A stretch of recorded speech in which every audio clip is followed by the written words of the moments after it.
세계에서 1인당 라면 소비량이 가장 많은 나라는 어디일까요? 당연히 한국이라고 생각하실 텐데 정답은 베트남입니다. 세계 라면 협회의 발표에 따르면 베트남이 2년 연속 1위를 차지했거든요. 기존의 1위였던 우리나라는 2위로 내려온 상태입니다. 이건 라면의 글로벌화를 잘 보여주는 지표기도 하죠. 한때는 라면 공화국이었던 한국이 언제부터 그 자리를 해외에 넘기기 시작한 걸까요? 오늘의 수요 시장, 세계로 뻗어나가는 K라면 시장입니다.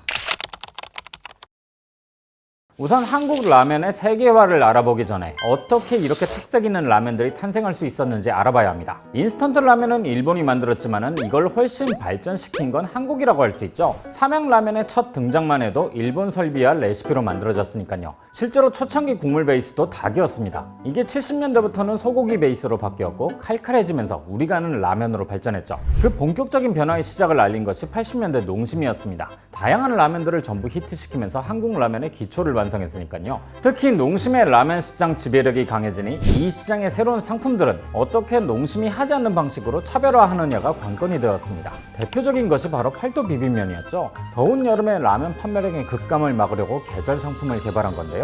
액상 소스로 비벼 먹는 라면을 개발하면서 새로운 시장을 개척합니다. 이게 원래는 계절용 상품이었는데 너무 잘 팔려서 상시 제품으로 전환했을 정도였죠. 농심의 짜파게티는 삼양의 점유율을 빼앗으려고 치열한 고민을 하던 시절에 내놓았던 짜장라면의 집대성입니다. 라면이 아무리 흉내를 잘 내도 짜장면의 구현은 힘들었기 때문에 짜파게티만의 새로운 맛을 구현해내면서 큰 인기를 얻었던 것이죠. 그 외에도 다양한 부분에서 라면들은 각자의 방식으로 자리를 잡아갔습니다. 컵라면 부분에서는 왕뚜껑이, 볶음면 부분에서는 불닭볶음면이 새로운 카테고리를 열었듯이요. 이러한 흐름과는 반대로 진라면은 덜 자극적인 라면으로 인기를 얻은 점이 재미있는 부분이죠. 이렇게 다양한 특색을 가진 라면들이 탄생할 수 있었던 것은 한국이 라면 공화국이라고 할 만큼 사람들이 라면을 먹었기 때문입니다. 1인당 라면 소비량이 어마어마하니까 그 한 끼를 차지하려고 라면 회사들이 치열한 경쟁을 했던 거죠. 자, 그런데 2000년대 이후로 한류 붐이 일본과 중국, 동남아시아를 거쳐서 미국 등으로 확대되면서 우리나라 라면 또한 세계적인 인지도를 얻게 됩니다. 우리의 삶에서 라면이 빠질 수가 없기 때문에 컨텐츠에서 라면을 먹는 장면 또한 빠질 수가 없었던 거죠. 실제로 한국을 찾는 관광객들이 편의점에서 산 라면을 숙소에서 먹는 건 빼놓을 수 없는 여행 경험 중 하나가 될 정도예요. 마치 우리가 일본에 가면 일본 편의점 음식들을 산 후에 숙소에서 다양하게 먹어보는 것처럼요. 90년대부터 우리가 해왔던 여행 경험을 이제는 외국인들이 우리나라에서 하게 된 거죠. 뿐만 아니라 우리나라 라면들의 해외 판매량도 급증했습니다. 관세청에 따르면 22년 라면 수출액은 7억 6,500만 달러인데 23년엔 이보다 24%나 증가했죠. 한류 열풍이 불고 있을 때 다양한 미디어 콘텐츠에서 라면을 먹는 모습들이 보이니까 한국 라면에 호기심과 호감이 생기고 이게 소비로 이어진 거죠. 농심과 삼양, 오뚜기 등의 라면 기업들이 처한 국내의 상황도 여기에 영향을 줬습니다. 현재 국내 라면 시장은 이미 정체기에 접어들었기 때문이죠. 10년째 국내 라면 시장 규모가 2조 원에 머무를 정도로 시장이 포화 상태에 이르렀기 때문입니다. 이 때문에 현재 주요 라면 기업들은 국내에서 매출이 늘어도 영업이익은 감소하거나 영업이익률이 하락하는 상황을 맞고 있죠. 성장세를 이어나가고 이익을 확보하려면 해외에 더욱 주력할 수밖에 없는 겁니다. 실제로 23년 라면 수출액인 9억 5,200만 달러에 국내 기업들이 해외에서 라면을 생산하고 판매한 금액을 포함하면 원화 기준 2조 원을 훌쩍 넘어가죠. 현재 국내 시장이 정체 수준인 걸 생각하면 해외가 훨씬 더 큰 규모가 된 데다 성장하는 시장이란 차이가 있는 거예요.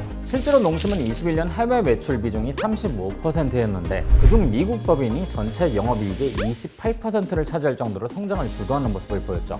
삼양은 불닭볶음면을 주무기로 동남아시아와 해외 시장을 공략하고 있습니다. 제품들을 국내에서 생산하고 해외 유통기업들과 연계해서 판매하는 방식을 쓰는데요. 그래서인지 현재 국내 라면 기업 중에서도 해외 판매 비중이 가장 높은 기업이죠. 오뚜기는 이 두 기업보다는 해외 비중이 낮긴 하지만 그래도 천천히 해외 공장을 확충하면서 비중을 늘리고 있습니다.